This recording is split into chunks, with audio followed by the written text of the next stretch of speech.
Well, the question is potential energy function for a diatomic molecule is given as U as a function of x is equal A upon x to the power 12 minus B upon x to the power 6. In stable equilibrium, the distance between the particles is, well, say the two particles, two atoms are at a separation x at any moment. Okay, so the potential energy of the two atoms given by this only.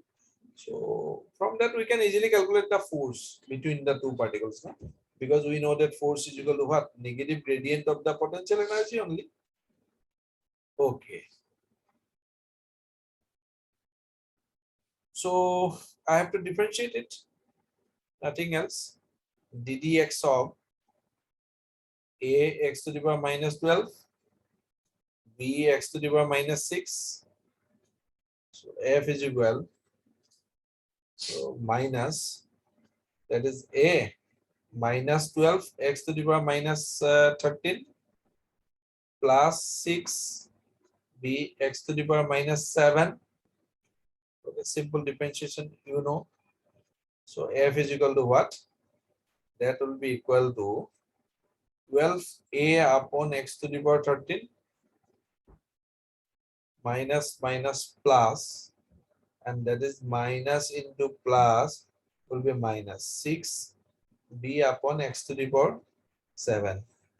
So this is the expression of force. But there said it is in equilibrium. So at equilibrium f equal to 0. At equilibrium f is equal to 0. So 0 is equal 12a upon x to the power 13 minus 6b upon x to the power 7.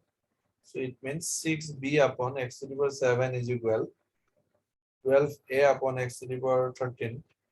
So this cut 2.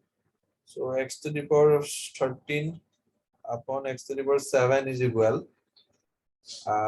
twice a by b. So it means that is x to the power 6 is equal 2a upon 6. It means x is equal 2a upon 6 whole to the power 1 upon 6. So 2a upon b, not 6. Okay, that is b only. 2a upon b, that is also b only. So out of the 4 options, a option is correct.